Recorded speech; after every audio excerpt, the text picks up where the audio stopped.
What up guys? So another day, another vroom here sa DK Moto Shop.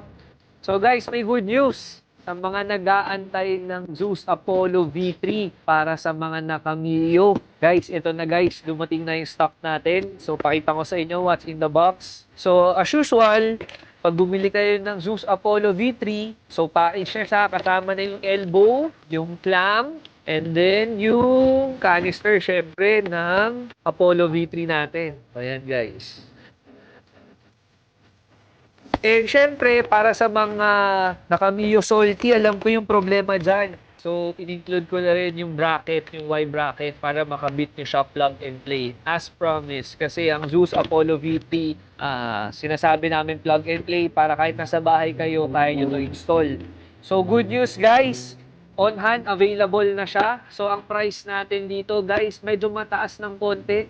So, 3,000 pesos lang. So, ewan ko na lang guys ha. Kung mataas pa yun, 3,000 pesos. Full set na ng Zeus Apollo V3 para sa mga Mio. So, yan, sporty o salty guys. Walang problema, papasok to plug and play. So, ano pang hinihintay nyo guys? Visit nyo na yung shop namin dito sa Caloocan, 178 10th Avenue, West Grace Park. So, kita kids, follow kayo sa page namin sa DK Moto Shop para alam nyo yung mga stocks na dumating. So, kita kids guys.